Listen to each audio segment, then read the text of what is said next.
Hello everyone, welcome to our Let's Play series of Disco Elysium. This is Colonel RPG as usual, and I'm very happy that you chose to join me today, as I think I get a password, because we needed one last episode, and I didn't explore this good enough, so let's explore it good, please. Also, there's a drawing.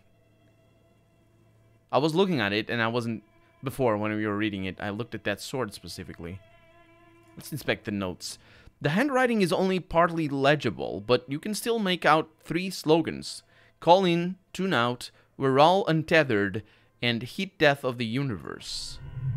The full text reads, heat death of the universe is the new black. Another note says, the biggest advancement in role-playing systems since the 30s. Yeah, this is the reference that I thought it was going to be a bigger reference, but it is the reference. Let's inspect the drawings. These lithe, pointy-eared creatures appear to be different types of welkins. You make out autumnal candle welkins, casting wax-based magic.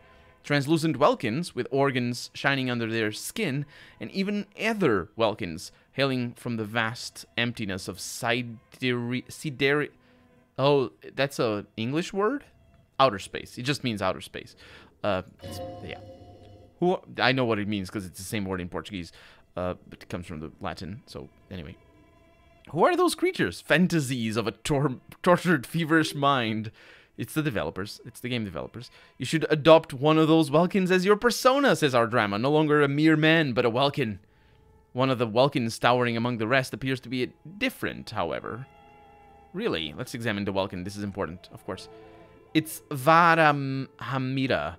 A high Welkin, his face white and scarred like cracked marble. This is clearly a Welkin supremacist. The note says, quote, all non-Welkin races will be purged, unquote. The Hulder, the Dwerger, the humans, and even the Headless Men, all of them purged. Imagine a world filled only with Welkin. Green Welkin, Dread Welkin, and the High Welkin to rule them all. The lieutenant can't help but comment, an inordinate amount of time has gone into drawing these little Welkin creatures. Yeah, one of them is a Welkin supremacist. Political commentary. That one has a great beard, too.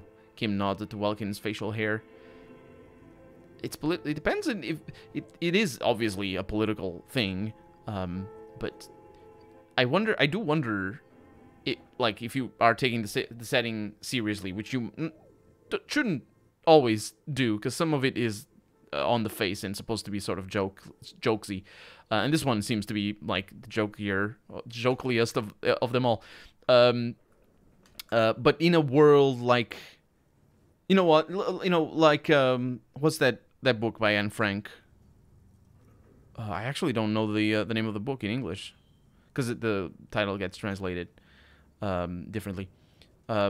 Yeah, the Diary of Anne Frank. Is that just how... Well, yeah, that book is inherently political, and certainly a political commentary. I mean, this is... It's more political commentary than a fantasy setting. Let's just put it like that, even though, what I mean is, sometimes things can be unintentionally political. When you're steeped in a certain society, like, unless you're very... enlightened? I don't know. Enlightened sounds a little bit haughty to what I want to say, but unless you're really studious about your own society and what your society is, you're not going to be able to remove all of your political biases. And I'm saying biases, but that's not even the word, but just like the assumptions and the assumptions is probably where you can tell somebody lives in a specific society more than anything else, really. Unless you're like really studious about societies in general, you're not really ever, and even if you are, you're never really going to be able to write something that is detached from your own political setting. So maybe white supremacist, well, I say white supremacist, there's no whites here, or the Mondials, maybe? I'm actually not sure. But there's an analogous race, as far as I can tell, to white people here in this setting. But maybe, racial supremacy is just a thing, much like in the Well, although the diaries of Anne Frank are certainly...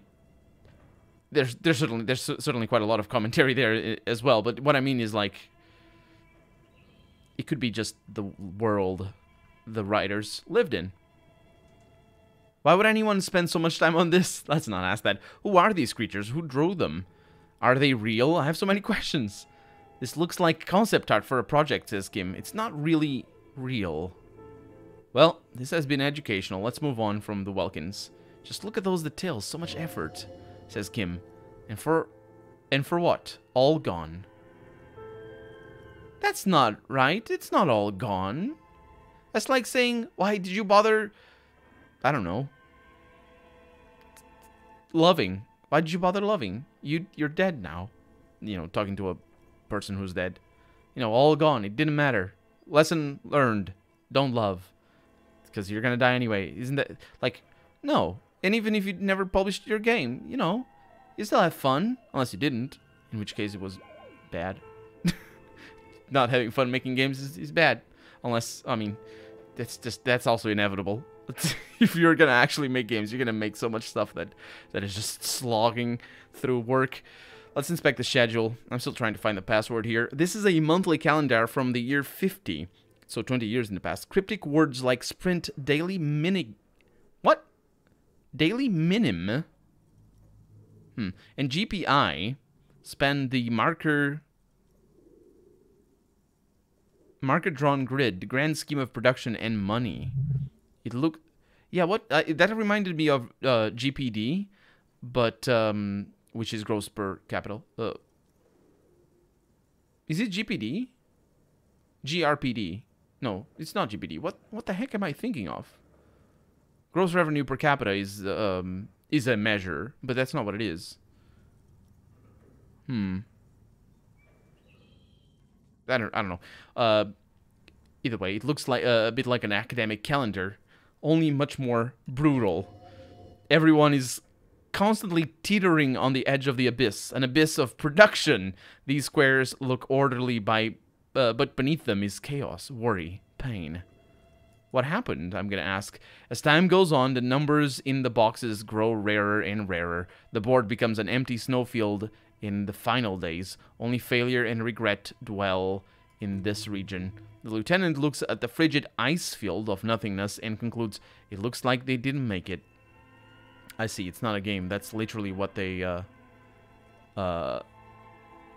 that's their accounting, as far as I can tell. A note in the bottom left corner of the chalkboard says, see the prod schedule filament for details. Yeah, oh, he wants to talk. Okay, what do you think is going on with that computer, chalkboard, and fireplace? Well, it looks like an undercover counterintelligence program. No, that is not it. I think the lieutenant takes a step back, steepling his hands. Like he's ready to lay out a fine theory, says our interfacing, crafted together like a puzzle box. It looks like one of those popular pen and paper role-playing games. Only these people were trying to automate it, make it work on radio computers. Utter madness. That's what he means. As a compliment. He means, oh, it's a compliment. Utter madness, he thinks, as a compliment. Our esprit de corps says. How were they planning to do that? Through call-in stations. He nods at the fireplace. None of the players have to be physically present. Anyone in the world can participate in the game, as long as they have a two-way radio. Then there's the Game Master frequency that listens in on the smaller call-in stations. I think that was supposed to coordinate the stories, functioning as a master of ceremonies of sorts. Coordinating so many games would, our interfacing says, would take a whole switchboard of people, possibly divided into sub-frequencies. Has anyone ever done this before? Not to my knowledge. They make automated games in Grad, Messina, Königsberg, or Stein, you know, places with industry. But I don't think anyone has attempted to create an interisolary game before. We just don't have the technology. No, you do. You just don't know how to, you know, be inventive. You have radio, you can make anything. No, actually, computer games. The thing is, you know, to make a computer game, that's the technology that you need. You need the computer. I suppose you could, like, all you have to do is radio, really. You can do role-playing over the radio, right? Just need to be a little bit inventive. Keeping track of everything is a pain, but... And this was a role-playing game, you say? Indeed. Those Welkins are a dead giveaway. He points to the chalkboard. And it kind of is what I was saying before. It's not all lost. You weren't making a game. You played a role-playing campaign. And it's good. Role-playing, people love that stuff, he says. The world looks like a modified version of the Weirhall board game, with heat death thrown in. Yeah, the scientifically inaccurate heat death. What do you think happened to the company? No idea. They stopped filling out the schedule on the chalkboard. Whoa. Indeed. It's ambitious and untethered from reality, but the lieutenant tilts his head, thinking.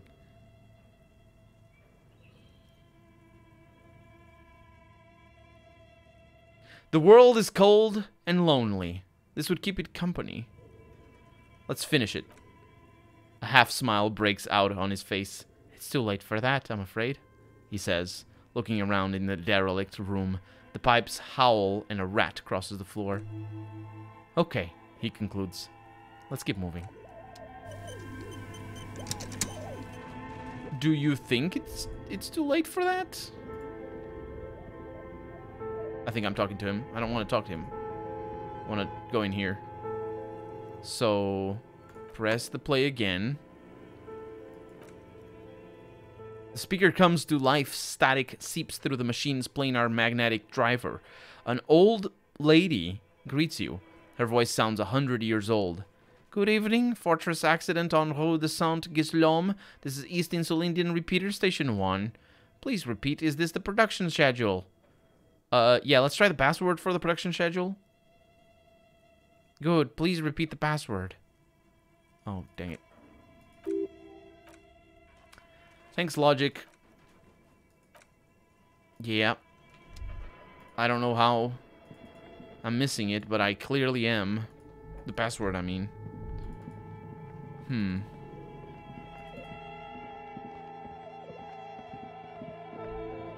So this is a reference. I don't know if this was indeed a reference to the developers of the game or not. I have heard that there is an in-game reference to the developers of the game, like this, or like, for example, Divine Divinity has a place, I think, where you go into the studios of Larian.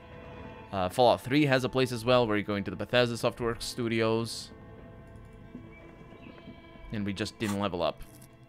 We're kind of close, but I'll give it a try later. Well, we got our main objective, which is get the body in there, and then we can go get the bowl to the two old soldiers. Let's tell... I don't remember her name. Pantomime. Let's tell her that things are okay down there. I think everything is good on... Oh, wait. There's something else over here. What is that? No, there's not. It's just a lie. You're alive and well. Don't keep me waiting now. What's in there? In that dark sarcophagus? The dark sarcophagus? Yes, well, how was it? Tell her how ghastly it was, says our drama. You know it's what she wants to hear. Well, it was a charnel house of failed business enterprises, leeching life energy from this bookstore. I knew it! A tremor runs through her. Oh, such horrors that have been thrust upon us! She shakes her head. But what else did you find? Did anything survive? No, of course not. Have you located the entity? You don't have anything of substance to tell her until you've found that entity of hers. Yes, that's true. I'll tell you when I do. Bye! Let's go outside. Hopefully the two fellas will be... they should be still outside. I think it's only after this that things change out here, or I would expect that to be the case, because the lights are already on and whatnot. So some things have changed. Oh, they're still here. Hey, let me just save the game just in case I ruin everything. I don't remember whose ball I threw, but hello. Officer, the mere sight of Police Martinez makes me feel safer already. How can I help you? Let's talk more about Jean-Marie. Jean-Marie? No. Okay. It's you. I like playing in the dark. Sharpens your nocturnal instincts. Feels like being on recon again.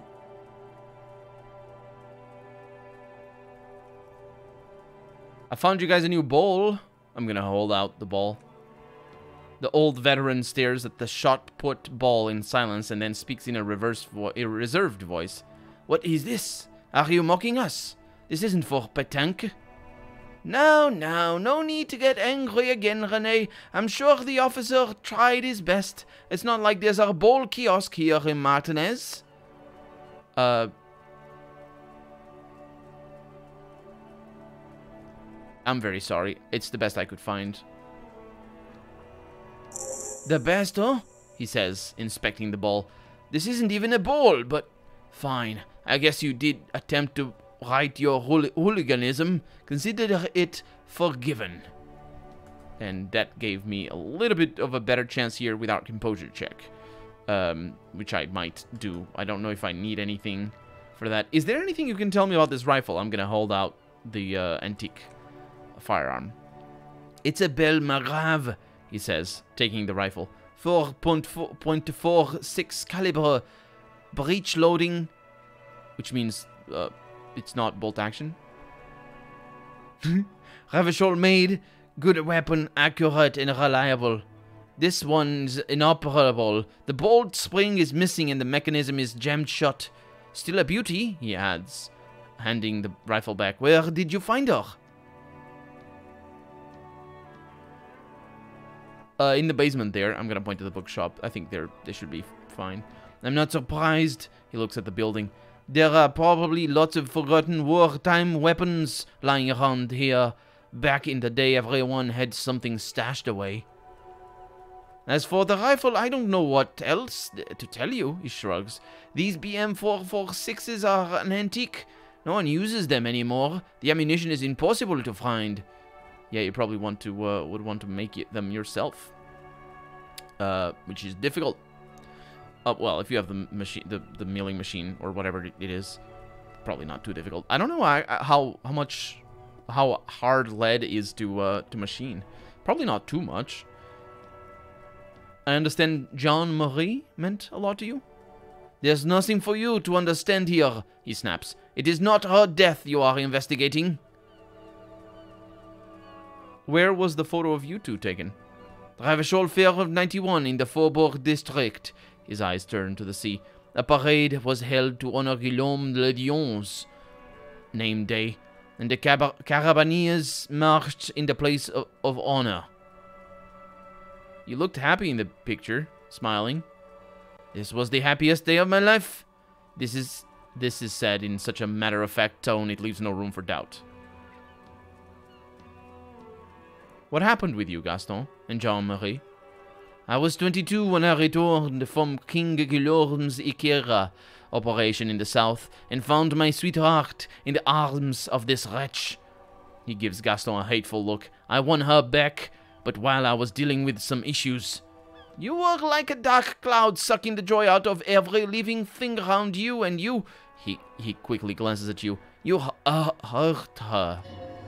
Dark Cloud, says our Inland Empire. That sounds unpleasantly familiar. He looks down at his boots, lips moving but the words inaudible. Those days are memories. Those days and memories are gone, says Gaston. He nods and looks at René with something resembling compassion. The old soldier says nothing, but when his glance quickly runs over Gaston's face, there's an odd look in his eyes. I don't know what to think about that odd look.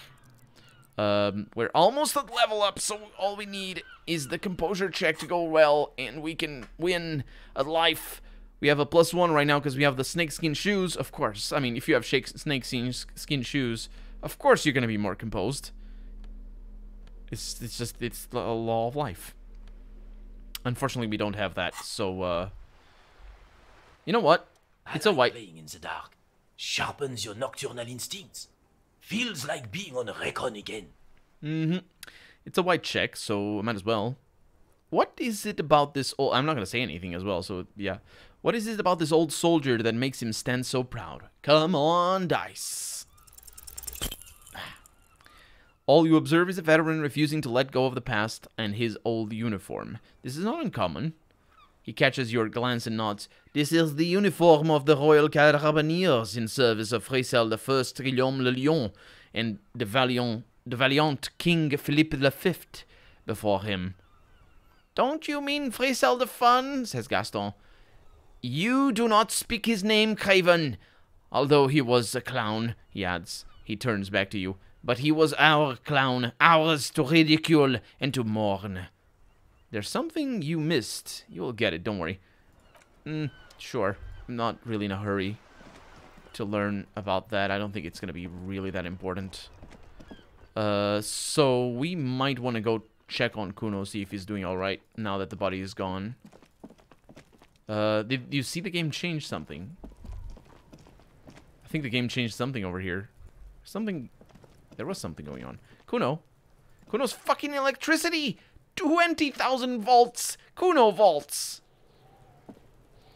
Fuck, does Kuno care? This character is just so weird. So very weird. Anyway, we have lots of things to do. Let's try and kick Kuno's father... there's a lot of possessives in the sentence that I was going for. Let's try and kick Kuno's father's ass to the curb. So, where would that be? Smoke around the balcony. Visit apartment 28 sometime after 21 to see if anyone's home. Yes. Which is, I think, where we need to go anyway for his dad. Or father or whatever. Split a kilo with Kuno. Get speed from Kuno's apartment. Take down Kuno's dad. That's the one. So enter flat number 12 in the Cape Side apartment building to get Kuno's speed. Now, I do believe... Can I go... No, you can't find it? That's a shame. I was going to say, I do believe that it is... that I need to go in from the back. So let's do that. Is it through here? I don't remember, because I think there's another entrance from where Kunese is standing. Hello. No, this is where the numbers are. Give me a moment. I'm looking for the parents of a kid named Kuno. The Reuters are at the end in this hallway, right next to the communal bathroom. Her accent was all over the place. I'm sorry. Hand of the hallway. Oh, sorry, Kim. Yes? No, it's nothing.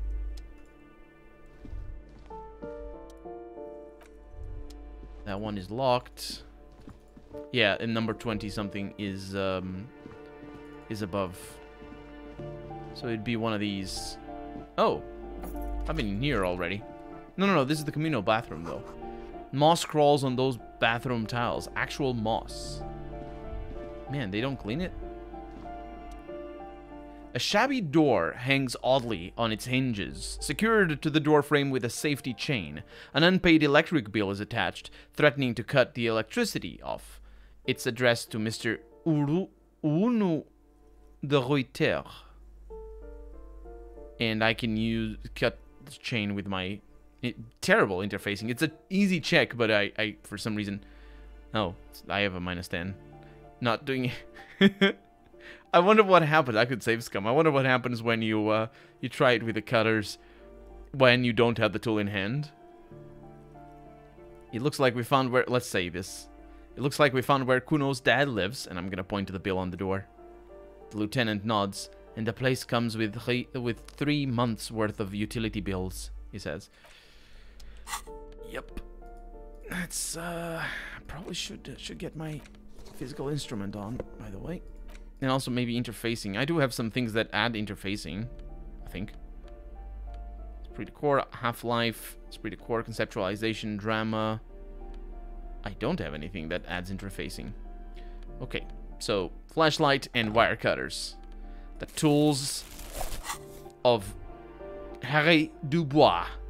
But we're going to need to use them next episode because we're out of time for the day. So for right now, I'm Colonel RPG, and this has been Disco Elysium. I really hope you've enjoyed it, and if you did, go ahead and leave a comment, like the video if you want to see the next episode come out sooner rather than later, but above all, thank you so much for watching, and I hope I'll see you next episode. Bye-bye.